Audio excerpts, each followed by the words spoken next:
ओम श्री गणेशाय नमः। ओम नमः शिवाय।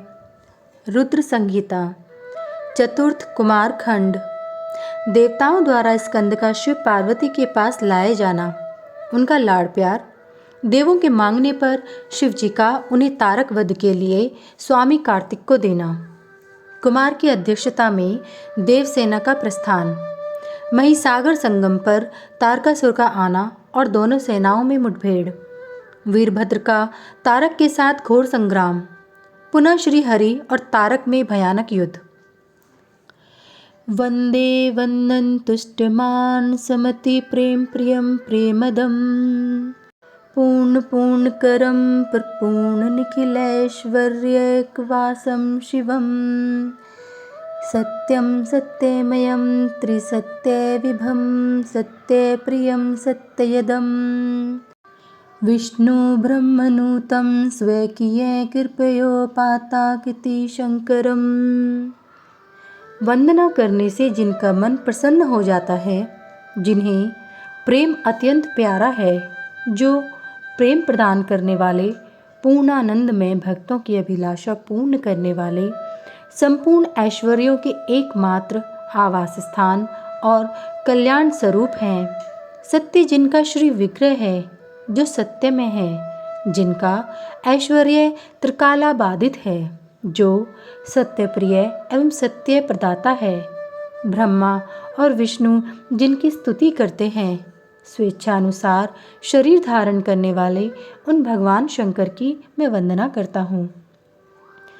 श्री नारद जी ने पूछा, देवताओं का मंगल करने वाले देव परमात्मा शिव तो सर्वसमर्थ हैं।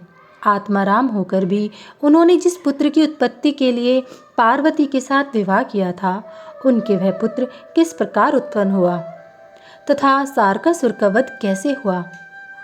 ब्रह्मा, मुझ पर कृपा करके यह सारा वृतांत पूर्ण रूप से वर्णन कीजिए।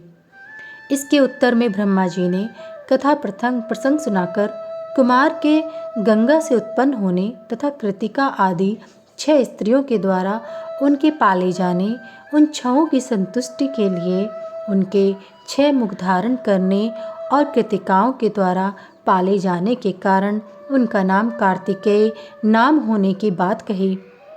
तदंतर उनके शंकर गिरिजा की सेवा में लाए जाने की कथा सुनाई। फिर ब्रह्मा जी ने कहा, भगवान शंकर ने कुमार को गोद में बिठाकर अत्यंत स्नेह किया। देवताओं ने उन्हें नाना प्रकार के पदार्थ, विद्याएं, शक्ति, अस्त्र शस्त्र आदि प्रदान किए।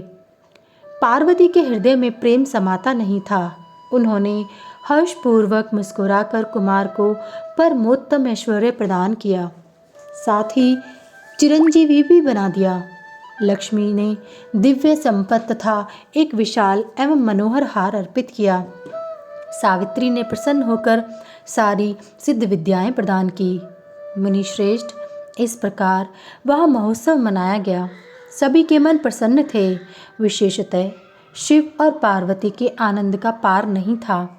इसी बीच देवताओं ने भगवान शंकर से कहा, प्रभो, यह तारकासुर कुमार के हाथों ही मारा जाने वाला है, इसीलिए यह पार्वती परिणय तथा कुमारोत्पत्ति आदि उत्तम चरित घटित हुआ है। अतः हम लोगों के सुखार्थ उसका काम तमाम करने के हेतु कुमार को आज्ञा दीजिए। हम लोग आज ही अस्त्र शस्त्र से सुसज्जित होकर तारक को मारने के लिए रण यात्रा करेंगे।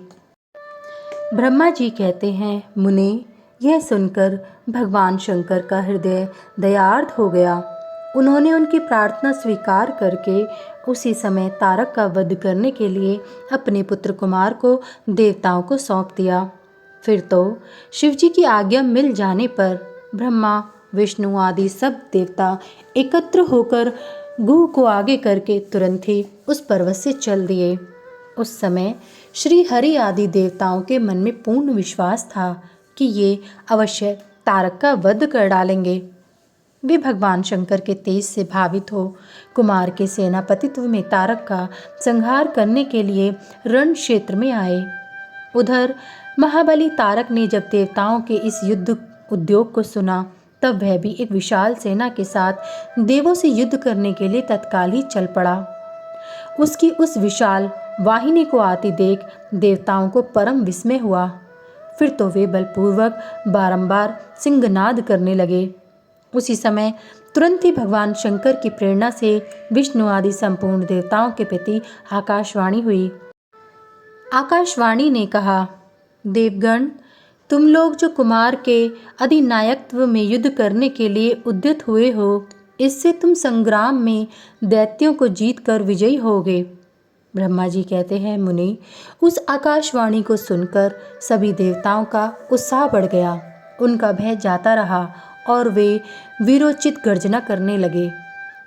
उनकी युद्ध कामना बलवती हो उठी और वे सब के सब कुमार को अग्रणी बनाकर बड़ी उतावली के साथ महिसागर संगम को गए।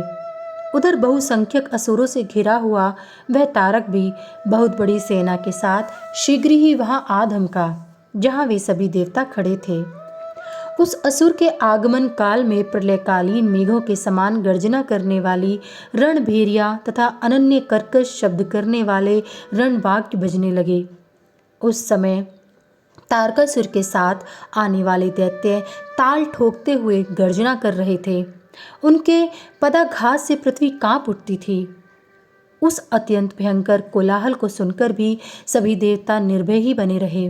वे एक साथ मिलकर तारकासुर से लोहा लेने के लिए डटकर खड़े हो गए। उस समय देवराज इंद्र कुमार को गजराज पर बैठाकर सबसे आगे खड़े हुए।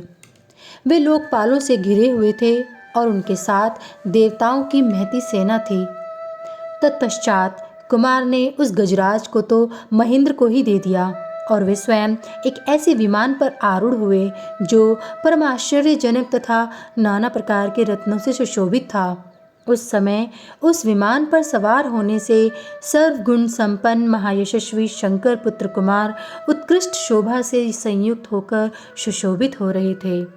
उन पर परम प्रकाशमान चंवर डुलाए जा रहे थे। इसी बीच बलाभिमानी एवं महावीर देवता और दैत्य क्रोध से विहल होकर परस्पर युद्ध करने लगे। उस समय देवताओं और दैत्यों में बड़ा घमासान युद्ध हुआ। क्षण भर में सारी रणभूमि रुंड मुंडों से व्याप्त हो गई। तब महाबली तारकासुर बहुत बड़ी सेना के साथ देवताओं से युद्ध करने के लिए वेगपूर्वक आगे बढ़ा। उस रण दुर्मत तारक को युद्ध की कामना से आगे बढ़ते देख इंद्र आदि देवता तुरंत ही उसके सामने आए। फिर तो दोनों सेनाओं में महान कोलाहल होने लगा। तत्पश्चात देवों तथा असुरों का विनाश करने वाला ऐसा द्वंद्व युद्ध प्रारंभ हुआ, जिसे देखकर वीर लोग हर्षोत्फुल्ल हो गए और कायरों के मन में भय समा गया। इसी समय वीरभद्र कुपित होकर महाबली प्रमथ गणों के साथ वीराभिमानी तारक के समीप आ पहुँचे। वे बलवान गणनायक भगवान शिव के कोप से उत्पन्न हुए थे, अतः समस्त देवताओं को पीछे करके युद्ध की अभिलाषा से तारक के सम्मुख डट गए।